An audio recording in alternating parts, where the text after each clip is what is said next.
Hello everyone, welcome to let's crack UPSC CSE Hindi. तो पिछले class में हम लोगों ने शुरू किया है तमिलनाडु बोर्ड की पूरी हिस्ट्री हम लोग करेंगे एंशियंट टू मॉडर्न। तो जिसमें हमारा जो फर्स्ट चैप्टर है वो है early India from the beginning to the Indus civilisation, यानी आरंभिक प्रारंभिक भारत आरंभ से लेकर सिंधु सभ्यता तक। तो पिछले क्लास में हम लोगों ने स्टोन एज शुरू किया था, पाषाण काल शुरू किया था, और उसमें हमने पैलोलिथिक कर लिया था, मेजोलिथिक कर लिया था। तो टॉपिक शुरू करने से पहले मैं आप लोगों को एक जरूरी बात बताना चाहती हूँ। जरूरी बात यह है कि जैसा कि आप जानते हैं कि पिछले कई दिनों से एक ऑफर हम आप लोगों के लिए लेकर आए हैं। प्रीलिम्स के बाद आपको एक लोएस्ट फी में, एकदम लोएस्ट प्राइस में हम दे रहे हैं पूरा 15 महीने का जीएस का कोर्स, जिसमें आपका प्रीलिम्स प्लस मेंस की कंप्लीट तैयारी कराई जाएगी, जिसमें सीसैट होगा, जीएस होगा, टेस्ट सीरीज होगा, सब कुछ ठीक। और ये 30 जून तक ही ऑफर है आपके लिए। ये जो 24,999 जो कि एकदम लोएस्ट फी है ये अनअकैडमी का, ये सिर्फ आपको मिल रहा है 30 जून तक। 10% का हाइक होने वाला है फी में 1 जुलाई से। तो आप अगर प्लान कर रहे हैं कि आपको 2025 के लिए, 26 के लिए, 27 के लिए आपको कोर्स लेना है, तैयारी करना है हमारे साथ आकर टॉप एजुकेटर्स के साथ सिस्टमैटिक तरीके से, तो देर मत करिए। रिंकू लाइव मेरा कोड है, रिंकू लाइव RINKULIV, ये रेफरल कोड जिससे आपको थोड़ी छूट भी मिलेगी फी में, और बाकी मुझे अच्छा लगेगा। ये कोर्स पूरा आपकी सभी समस्याओं का ध्यान में रखते हुए ये तैयार किया गया है, जिसमें कि पूरा आपकी मेंटरशिप से लेकर, ताकि आपका मोरल हमेशा बूस्ट रहे, आपकी मेंटरिंग भी की जाएगी और कंप्लीट आपकी तैयारी भी करवाई जाएगी। आंसर राइटिंग, रिवीजन वगैरह कैसे करना है, everything you will get. Batches हैं ये मंजिल बाइलिंगुअल बैच है, अचीवर इंग्लिश मीडियम का बैच है, और हिंदी बैच है आपका लक्ष्य। 2026 के लिए भी नीव फाउंडेशन बैच लॉन्च हो चुका है, 29 जून से ये शुरू हो जाएगा। और आपके मेंस के लिए भी बैच बन चुका है, जो कि सिर्फ 9,999 में आ रहा है। और बाकी ये आइकॉनिक सब्सक्रिप्शन आपको पता ही है, जिसमें आपको स्पेशल एक गाइड मिलता है, इसमें क्विक रिवीजन मॉड्यूल आपको मिलता है। ये नया हमने ऐड किया है, AI बेस्ड आंसर इवेल्युएशन और इंटरव्यू गाइडेंस प्रोग्राम। बाकी जो पहले से फीचर्स हैं वो तो हैं ही इसमें। और ऑप्शनल के लगभग सभी सब्जेक्ट आपको अनअकैडमी पर मिल जाएगा, जो भी आपका ऑप्शनल है। और history optional, sociology optional, Hindi medium से अगर करना है तो मेरा कोर्स भी अनअकैडमी पर है। तो जल्दी से डिसीजन ले डालिए और आइए अब चलते हैं टॉपिक की तरफ। ठीक, आज हम लोग करने जा रहे हैं 9 पाषाण संस्कृतियां, ठीक, यानी न्यूलिथिक कल्चर आज हम लोग पढ़ेंगे। क्योंकि न्यूलिथिक कल्चर इसलिए फेमस है क्योंकि इसी समय एग्रीकल्चर की शुरुआत होती है। It was a beginning of agriculture. और समझ लो कि हम आज के समय में अपने जीवन में जो भी करते हैं, घर बनाकर रहते हैं, खेती करते हैं, पशुपालन करते हैं, थोड़ा बहुत हम लोग बेचते खरीदते हैं, तो जो बेसिक जो वर्क है हमारा, जो बेसिक आधार है, मुख्य आधार है हमारे जीवन का, वो इसी समय से शुरू हो गया था, बर्तन बनाने से लेकर सेटल होने तक। तो ह्यूमन सेटलमेंट, यानी इसके पहले हम लोगों ने क्या पढ़ा था कि फूड गैदरर्स थे, ठीक, जो मानव थे वो फूड गैदरर्स थे। तो वो फूड गैदरर्स थे तो जो है मतलब वो एक जगह से दूसरी जगह घूमते रहते थे।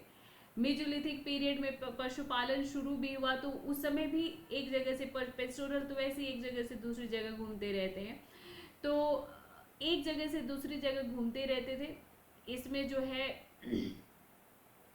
न्यूलिथिक पीरियड ही ऐसा था जब वो एक जगह पर सेटल हुए और घर बनाकर रहने लगे। एक सेकेंड दीजिएगा।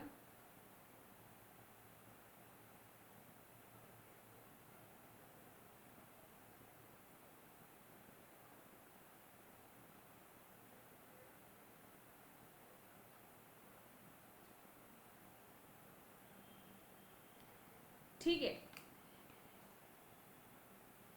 तो आप लोग पिछले क्लास में भी थोड़ा सा मैंने आप लोगों को बोला था कि 2-3 क्लास थोड़ा सा आप लोग लिटरली अगर कह सके तो झेल लो, झेल लो इन द सेंस कि ये आपको इंटरेस्ट इसमें कम आ रहा होगा, ठीक है, इंटरेस्ट इसमें आपको कम आ रहा होगा। तो एक बहुत ही ज़रूरी ऑफिशियल कॉल था। तो हम ये जो पढ़ने जा रहे हैं इसमें आपको निश्चित तौर पर इंटरेस्ट आएगा और यहाँ से क्वेश्चंस भी आते हैं, ठीक है। तो बस ये सोच करके आपको पढ़ना है। तो नौ पाषाण का मतलब तो मैंने पिछले क्लास में आपको समझाया था। पिछले क्लास में मैंने आपको समझाया था कि नौ पाषाण का मतलब क्या होता है। तो नौ पाषाण का मतलब होता है कि भाई नए वाले पत्थर के औजार, जो लेटेस्ट वाले थे। तो न्यू मतलब नया, तो जो नया पत्थर मिला है उसको हम कहते हैं सबसे बाद वाला था और काफ़ी सारे चेंजेस भी हुए।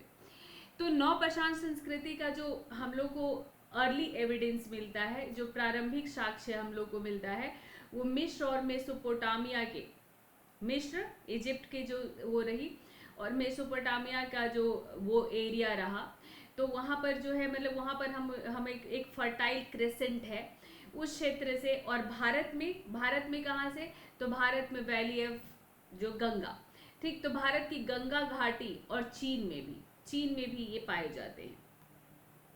तो 10,000 ईसा पूर्व से 5,000 ईसा पूर्व के बीच इन क्षेत्रों में कृषि का उदय होता है और यही पीरियड न्यूलिथिक पीरियड का माना भी जाता है। इसी समय पूरा का पूरा आपका कल्चरल डेवलपमेंट हुआ। तो इस समय जो है जितने भी तरह के जो एनिमल्स थे, पशु थे, पौधों, उनको पालतू बनाने का जो है प्रचलन शुरू हो गया था। और इस तो अब जो है क्या हुआ कि अब तो क्योंकि पौधों और पशुओं को पालतू बनाया जा रहा था, मैंने पौधा बताया था कि कोई जंगली पौधा ऐसे उगा, ठीक, तो कोई जंगली पौधा ऐसे उगता है जिसको वो अपने हिसाब से बढ़ता चला जाता है। जब लेकिन उसी को जब हम किसी छोटे से उसमें बो देते हैं, रोज पानी देते, तो धीरे धीरे वो सोफिस्टिकेटेड होता है। आप देखना, कोई पेड़ गमले में लगाओ, कोई पेड़ मिट्टी में लगाओ, तो दोनों में बहुत फर्क होता है। तो इस समय जो है लोग इसी तरह से करने लगे थे। पौधे, पिछले क्लास में हमने पढ़ा था कि कैसे जंगली पौधों को पालतू बनाया गया। और उसी तरह से जानवरों को, अब जानवरों को भाई खाना चाहिए, जब आपने अपने घर पर बांध दिया तो उनको खाना चाहिए, तो इस तरह से जो है घास पात अनाज उगाने लग गए। नदियाँ जो अब बहुत सारा डिपॉजिट कर चुकी थी फर्टाइल सॉइल, तो उसमें जो है लोगों ने जब खेती करना शुरू किया तो काफ़ी सरप्लस प्रोडक्शन हुआ। तो खेती कैसे किया होगा इन्होंने, तो ये आपके एनसीईआरटी में दिया हुआ है कि भाई जैसे अचानक अपने नेचुरली प्राकृतिक रूप से गेहूं जौ उग गया होगा। सबसे पहले इन्होंने गेहूं और जौ उगाया था, सबसे पहले जौ फिर गेहूं, ठीक, तो उग गया होगा।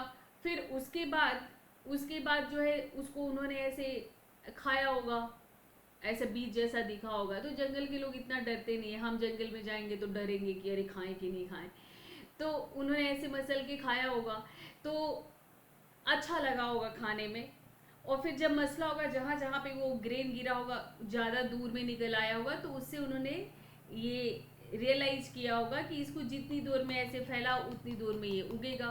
तो इस तरह से इन्होंने खेती शुरू किया होगा। फिर इसी तरह से उन्होंने ज़मीन को भी फाइंड आउट किया होगा कि भाई जहाँ नदियाँ जो मैदानी एरिया में जहाँ पर पानी की सुविधा है, हम जहाँ वहाँ बोते हैं तो वहाँ पे ज़्यादा होता है। तो इस तरह से सॉरी, खेती की शुरुआत हो गई। अब क्योंकि एक फसल को तैयार होने में कम से कम 6 मंथ लगते हैं, तो अब इनको एक जगह रुकना पड़ रहा था। भाई 6 मंथ तक तो एक जगह रुकोगे, और जब एक जगह रुकोगे आप तो वहां पर अपने रुकने की व्यवस्था करनी पड़ेगी। तो बड़े बड़े गांव बसने लग गए। जो अनाज तैयार हो रहा था, जो ग्रेन रेडी हो रहा था, उसको रखने के लिए चाहिए, पका कर खाया होगा, पका कर खाने में ज़्यादा अच्छा लगा होगा, तो पॉटरी भी बनने लग गए, मिट्टी के बर्तन भी बनने लग गए। तो इस तरह से समझ लो कि परमानेंट रेजिडेंस शुरू हो गया और मनुष्य एक तरह से स्थायी रूप से बसने लग गया। तो इसको न्यूलिथिक रेवोल्यूशन कहते हैं। जो मनुष्य हमेशा इधर से उधर घूमता रहा, एक जगह से दूसरी जगह केवल फूड कलेक्ट करता रहा, वो अब फूड प्रोड्यूस कर रहा है और अब एक जगह वो रुक रहा है, घर बनाकर रहने लग गया और एक इस तरह से मानव बस्तियां, ह्यूमन सेटलमेंट्स आ गए। तो इसको न्यूलिथिक रेवोल्यूशन कहते हैं, ठीक है। तो भारत में जितने भी इस तरह के न्यूलिथिक कल्चर्स हैं, तो अलग अलग रीजन में अलग अलग तरह से डेवलप हुए। तो सांस्कृतिक एक तरह से विभाजन है, साउथ का अलग, नॉर्थ का अलग, नॉर्थ ईस्ट का अलग, अलग अलग टाइम पीरियड में भी ये फले फूले। तो भारत और पाकिस्तान का जो उत्तर पश्चिम वाला क्षेत्र, जब पाकिस्तान समझ लो नहीं था, तो इसमें शुरुआत सबसे पहले हुई। सबसे पहले तो मेहरगढ़ का नाम आप लोगों ने सुना होगा, नहीं सुना होगा तो नोट कर लो। मेहरगढ़, तो सबसे पहले इसकी शुरुआत उत्तर पश्चिम में हुई, और बाद में जो है हम लोग अगर बात करें तो नॉर्थ ईस्ट में, उत्तर पूर्वी भारत में बाद में शुरू हुई। तो सबसे पहले हम उत्तर पश्चिम की देखते हैं। उत्तर पश्चिम यानी नॉर्थ वेस्ट, आज के डेट में नॉर्थ वेस्ट में पाकिस्तान है, हमारा जो पंजाब नॉर्थ वेस्ट में आ जाता है। तो ये सबसे पुरानी संस्कृति रही नॉर्थ वेस्ट वाली। तो मेहरगढ़ सबसे फेमस रहा, जैसा कि मैंने आपको बताया, राना घुंडई, सराय कला, जलीलपुर, ये सब पाकिस्तान में, ये सारे पाकिस्तान में चले गए। ठीक, केवल आप प्लेस याद रखना कि ये सब न्यूलिथिक साइट है और मेहरगढ़ पर भी आ जाता है। तो अब ये सब पाकिस्तान में चला गया। तो ये कुछ नौपाषाणिक स्थल हैं। तो मेहरगढ़ पर लगभग 7000 बीसी में, 7000 बीसी, 7000 ईसा पूर्व में जो है हम लोग को साक्ष्य मिलता है। और यहाँ पर गेहूं और जौ की खेती करते थे ये लोग। भेड़, बकरी, मवेशी, ये सब पाले जाते थे यहाँ पे। तो गेहूं और जौ की खेती भी करते थे, भेड़ बकरी जैसे इस तरह के कैटल्स पालते थे। और ये सिंधु सभ्यता के पहले की है। ठीक, ये पहले की है, यानी 7000 से 5500 ईसा पूर्व तक इसका पीरियड है। और सिंधु सभ्यता कब से शुरू होता है, तो आज से 4800 साल पहले से। ठीक, अगर ईसा पूर्व की बात करें, बीसी में अगर हम लोग बदलते हैं, तो बीसी में बदलते हैं तो सिंधु सभ्यता का पीरियड है 2550 बीसी, तो यानी उससे पहले तक का है ये। तो यहाँ पर सबसे पहले जो है कॉटन भी इन्होंने प्रोड्यूस किया था। तो यहाँ के लोग मिट्टी के बर्तन का उपयोग नहीं करते थे, बल्कि मतलब ये लोग जो है क्या करते थे कि ऐसे जैसे कैसे वो बनाते हैं जमीन में, उस तरह से बना दिया करते थे। ठीक, जौ, गेहूं, बेर, खजूर, इनकी खेती करते थे। और जैसा कि हमने बताया कि भेड़ बकरी तो पालते ही थे। और अर्ध खानाबदोश यानी सेमी नोमैडिक थे। सेमी नोमैडिक का मतलब ये हुआ कि कुछ रहते भी थे कुछ स्थायी रूप से, और कुछ जो है कुछ दिन ये लोग घूमते भी थे। घर अपने मिट्टी के बनाते थे, जो डेड होते थे, जो मृतक होते थे, उनको दफनाते थे। वहाँ से जो है आप एनसीईआरटी क्लास 6 में देखोगे तो वहाँ से जो इन लोगों का कब्र मिला है, जो ग्रेव मिला है, उसमें इन लोगों ने मनुष्य के साथ बकरियों को दफनाया हुआ है। तो एक कब्र की फोटो है जिसमें इंसान के साथ साथ बकरी को दफनाया गया है। बाकी समुद्री शंख, चूना पत्थर, फिरोजा, लापिस लाजुली जो कि बहुत फेमस था सिंधु सभ्यता में, तो इन सब के जो है आभूषणों का भी प्रयोग करते थे। मनुष्य शुरू से ही सजने में भी वो रखता था। सजने में भी इसलिए रखता था क्योंकि भाई हमेशा से हमारे अंदर एक इच्छा होती है कि हम सुंदर दिखें, तो सजने में भी वो रखता था। ठीक है, तो मेहरगढ़ फर्स्ट, मेहरगढ़ सेकंड, वो जो ही लेयर के हिसाब से मेहरगढ़ थर्ड, यानी 3500 ईसा पूर्व तक मेहरगढ़ में। यानी आपने देखा कि मेहरगढ़ में जो है लगभग हमने देखा कि यहाँ पर पहला शुरू होता है कहाँ पर, तो 7000 से। तो यानी 7000 साल से लेकर 3500 साल तक, 3500 बीसी तक जो है यहाँ पर चलता रहा, ये न्यूलिथिक कल्चर चलता रहा। ठीक है, तो ये जो है, और 3 लेयर मिला है, इसलिए Mehrgarh first, Mehrgarh second, Mehrgarh third कहा जा रहा है। ठीक, तो मिट्टी के बर्तन भी बाद में बनाने लग गए थे। टेराकोटा की मूर्तियां भी, टेराकोटा यानी पकी हुई मिट्टी की मूर्तियां, ठीक है, फेंस की भी बनाने लग गए थे। महिलाओं के आभूषण के भी साक्ष्य मिले हैं। लंबी दूरी का व्यापार भी करते थे। लापिस लाजुली से पता चलता है, क्योंकि ये केवल बदख्शा में ही लापिस लाजुली है। लापिस लाजुली क्या है, तो एक बहुमूल्य पत्थर है, एक जो है प्रीसियस स्टोन है ये। तो एक तरह से सिंधु सभ्यता के लोग भी इनका इस्तेमाल करते थे। तो सिंधु सभ्यता के परिपक्व चरण के उदय के बाद ये शहर त्याग दिया गया था, इस शहर को छोड़ दिया था लोगों ने। तो यहाँ पर है, देखिए ये वाला क्षेत्र है, ये मेहरगढ़ वाला। ठीक है, तो ये मेहरगढ़ का जो है घर, देखिए ये साक्ष्य मिला है, मैं आपको जूम करके दिखा रही हूँ, ये देखिए। तो इसमें कोई गैलरी नहीं है, जैसे हम लोग घर में अपना हॉल बनाते हैं, गैलरी बनाते हैं, तो इसमें कोई गैलरी नहीं है। मतलब जैसे देखिए इसके अंदर अंदर जाने का रास्ता है ना, तो ये ऐसे चौकोर घर बना लेते थे, एक कमरे से दूसरे कमरे में ऐसे जाते होंगे ये। तो ऐसे इन्होंने मिट्टी के घर बनाए हैं।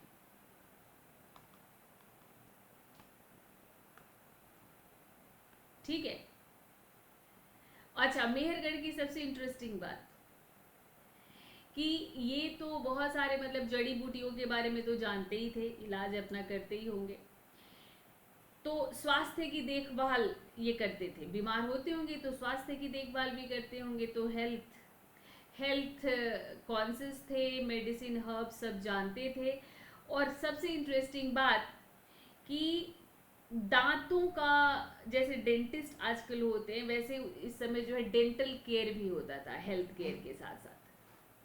क्योंकि जैसे जैसे जीवन शैली बदली, बीमारियां सामने आई, उनका उपचार खोजना पड़ा इन्हें। पहले तो भाई फल फ्रूट घास फूस खाते थे, उससे कोई बीमार नहीं होता। लेकिन जब आप पका हुआ भोजन खाते हो, जब कुक्ड फूड खाते हो, तो कई तरह का कभी कभी जो है गैस हो जाता है, कभी अपचन हो जाता है, इनडाइजेशन का प्रॉब्लम हो जाता है। तो इस तरह बीमारियां सामने आई, तो इनको जो है इलाज खोजना पड़ा था। ठीक। और दांत से चबा चबा कर खाने लगे पका हुआ अनाज, तो दांतों की समस्या शुरू हुई, तो डेंटल केयर भी देखा गया है। और जैसे हम दांतों की सफाई कराते हैं ड्रिलिंग करके, तो ड्रिलिंग का पहला साक्ष्य, ठीक है, ड्रिलिंग का जो है समझ लो, ड्रिलिंग का पहला साक्ष्य हमें कहाँ से मिलता है, तो मेहरगढ़ से मिलता है ड्रिलिंग का पहला साक्ष्य। तो ये दांतों की सफाई करते थे। तो इसको माना जाता है कि ये प्रिल्यूड टू डेंटिस्ट्री सॉरी। तो ये मतलब एक तरह से दंत चिकित्सा का प्रारंभ यहाँ से माना जाता है। अब बात करते हैं कश्मीर के नवपाषाणिक संस्कृति की। यहाँ से आपका 2023 में आपका क्वेश्चन पूछा गया है। तो कश्मीर क्षेत्र में जो थी वो हड़प्पा के समकालीन थी, मतलब ऐसा था कि हड़प्पन डेवलपमेंट भी हो रहा था और इस तरह से कश्मीर में भी न्यूलिथिक कल्चर चल रहा था। ठीक है, तो उसका जो है वो था,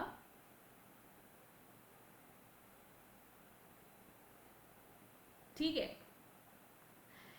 तो यहाँ पर जो इंपॉर्टेंट प्लेसेस रहे बुर्जहोम और गुफकराल।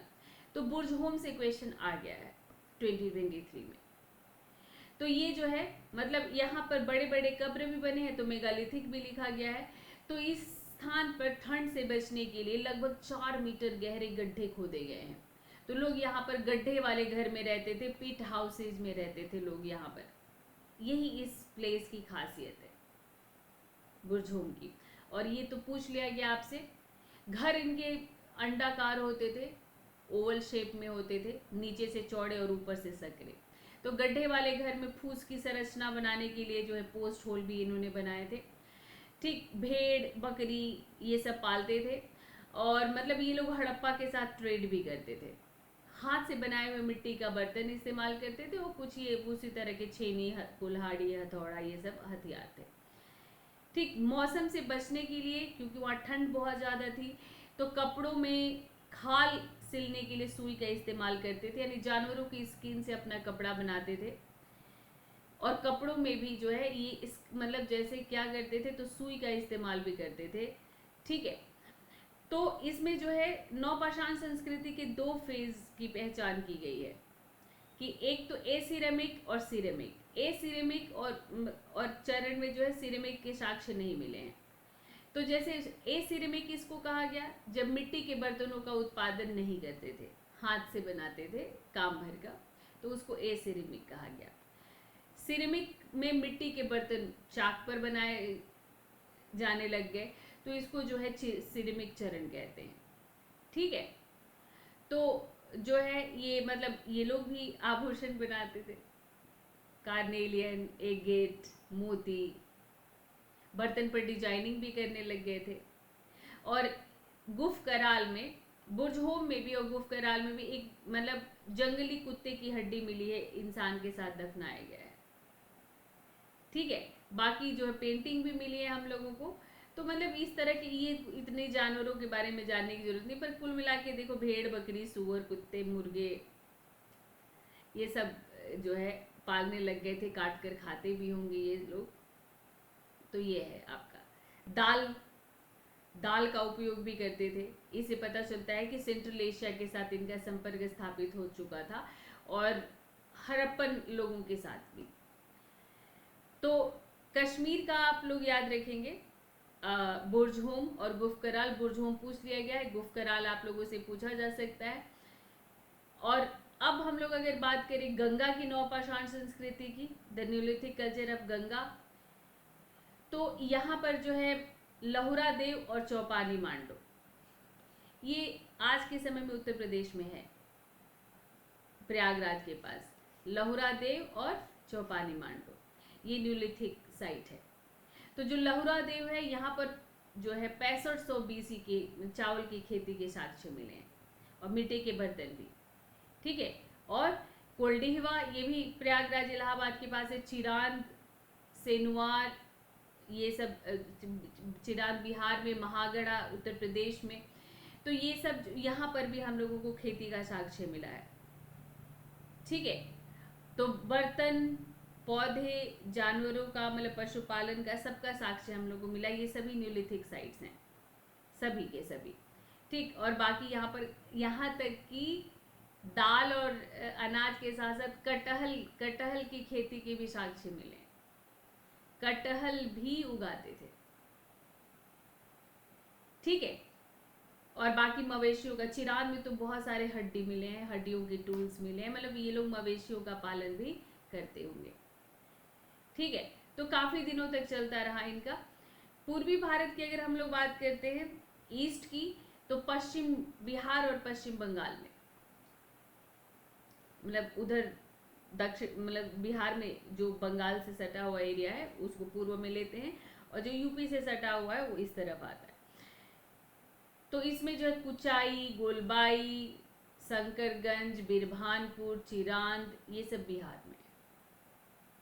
ठीक है, ये सब जो है आपके, ये सब बिहार में, ये बिहार में रहे ये। और ये जो है कुचाई तो झारखंड में पड़ता है, एक बार मुझे देखने दीजिए। कुचाई विलेज, कुचाई झारखंड में पड़ता है। अब मतलब अब जो है क्या है कि जो बट गया है ना बिहार और झारखंड, तो मतलब यहाँ पे कुचाई, गोलबाई, सासन ये सब जो है झारखंड, शंकरगंज, बिरभानपुर, चिरांद। और यहाँ पर जो है काफ़ी मतलब दक्षिण पूर्व एशिया के जो और रहे उनसे काफ़ी समानता देखी जाती है।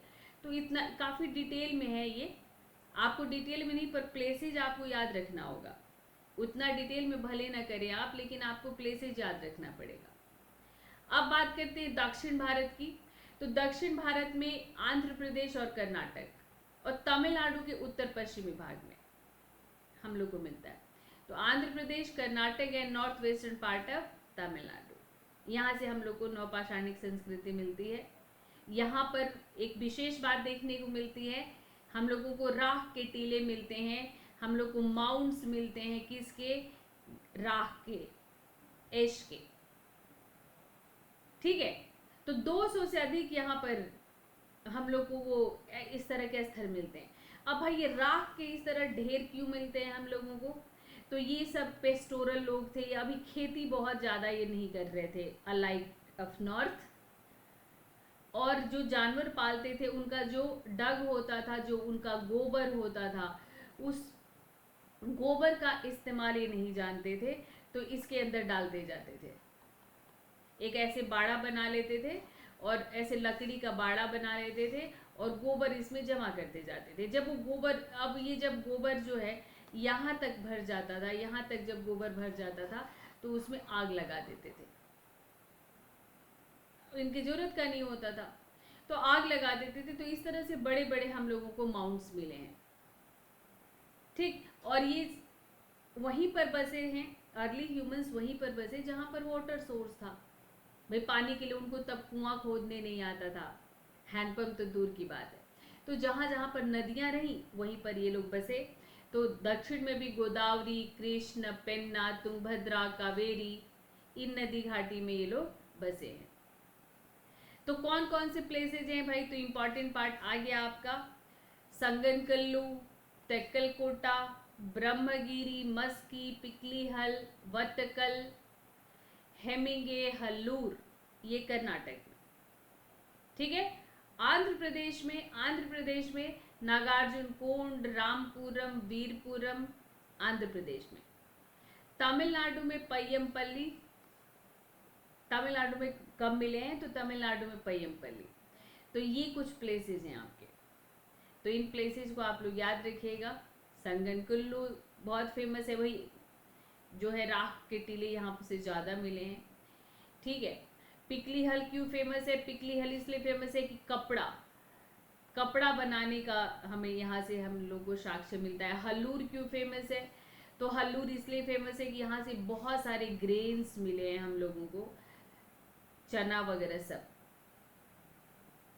ये न्यूलिथिक स्टोन्स हैं, पहले से काफ़ी अच्छे, बहुत शार्प, बहुत जो है अच्छी तरह से वो किया हुआ, शेप किया हुआ। तो ओखल, मूसल, पीसने का सिलबट्टा, सब कुछ मिला है हम लोग को।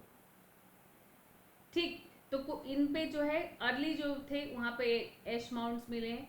आंध्र प्रदेश में उतनूर और पल्लवा है, तो अब ये चला गया है तेलंगाना में, उतनूर।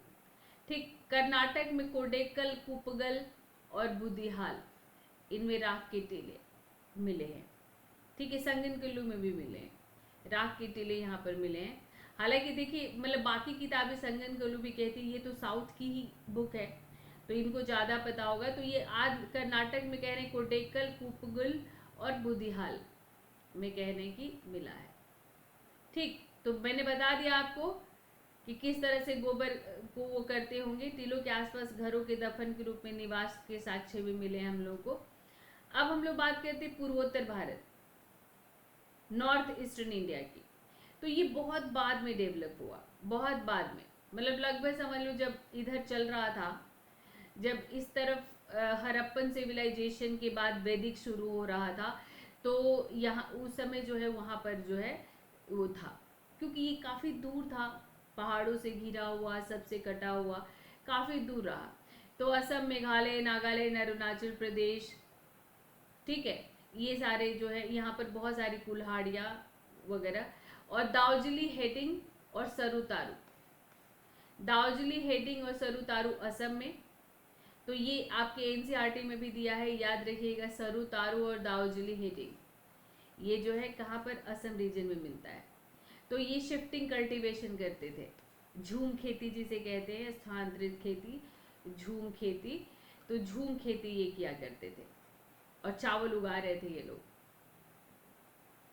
ठीक। ऑस्ट्रो एशियाटिक लैंग्वेज बोलते थे ये, तिब्बतो बर्मन लैंग्वेज भी है इनका। तो देखिए ये कुछ क्वेश्चन है, ये कुछ क्वेश्चन है आपका कि राइट अ नोट ऑन एचूलियन और सोहानियन इंडस्ट्री। तो मैंने आप लोग को बताया था एचूलियन और सोहानियन जो उद्योग रहे, तो एचूलियन भारत वाले कहे गए और सोहानियन जो सोहन नदी घाटी में पाकिस्तान में बने। तो ये लोग पत्थर के जो औजार बनाते थे वो उसी पर लिखना है आपको। फिर आया है what are the main feature of Indian middle palaeolithic age. तो ये इतना जरूरी नहीं है, आपको अलग से इस पर नहीं आएगा। ठीक। मेसोलिथिक साइट्स याद रखेंगे आप लोग कि मेसोलिथिक साइट्स कहाँ पर भारत में, जैसे बेलन नदी घाटी है ना, तो ये मुख्य रूप से। और मेसोलिथिक कल्चर, मेसोलिथिक कल्चर के बारे में जो अलग से पूछा गया, तो अलग से मेसोलिथिक कल्चर नहीं पूछा जाएगा। ठीक। इंडस अभी मैंने पढ़ाया नहीं है, तो इंडस बाद में मैं आप लोगों को पढ़ाऊंगी। प्री हिस्टोरिक इंडिया को डिस्क्राइब करना है, प्री हिस्टोरिक इंडिया को एक्सप्लेन करना है यहाँ पे। तो प्री हिस्टोरिक इंडिया में क्या लोग कैसे रहते थे, क्या कैसे खाते थे, तो उनका पूरा लाइफस्टाइल आप यहाँ पर लिखोगे। ये क्वेश्चन भी ये है कि लोअर और मिडिल पैलोलिथिक कल्चर को यहाँ कंपेयर करने की जरूरत नहीं है। हाँ, मतलब यहाँ जिस तरह के क्वेश्चन आपको पूछा जा सकता है उसी पर आप बस वो कीजिए। तो जैसे न्यूलिथिक कल्चर कहाँ कहाँ पर मिलता है हमें, साउथ इंडिया में, ठीक। तो साउथ इंडिया में कहाँ कहाँ पर मिलता है, तो कर्नाटक हमने पढ़ा, कर्नाटक, आंध्र प्रदेश, है ना, और तमिलनाडु में पय्यमपल्ली। तो आपको ये बस ये हमेशा आपके जो है प्रीलिम्स के भी काम आएगा, और मेंस में तो इस तरह से कल्चर के में पूछा जा सकता है। तो ये जो है आपको ये जरूर याद रहना चाहिए। ठीक है, ये कुछ टर्म दिया गया है, ये कुछ कि ये कौन से टर्म है, इनका मतलब मैं हिंदी भी आप लोगों को बता दूंगी। और पहले हम लोग सिंधु सभ्यता पढ़ेंगे। ठीक, पहले हम लोग सिंधु सभ्यता पढ़ेंगे, उसके बाद इन टर्म्स को भी हम लोग देखेंगे। तो अब मैं ऑल ओवर जो है मैं सिंधु सभ्यता आप लोगों को, सिंधु सभ्यता में आप लोगों को एक अलग ही चैप्टर में शुरू करूंगी। ठीक, अलग ही चैप्टर में। ठीक है, तो चलिए फिर मिलते हैं नेक्स्ट सेशन में। तब तक इनको जो है दोनों पिछले सेशन जो स्टोन एज पर मैंने लिया है, इसको आप रिवाइज करते रहिए अच्छे से, और प्लेसेस जरूर नोट कर लीजिएगा। तो ऑल द बेस्ट, मन लगाकर पढ़ते रहिए। Bye bye.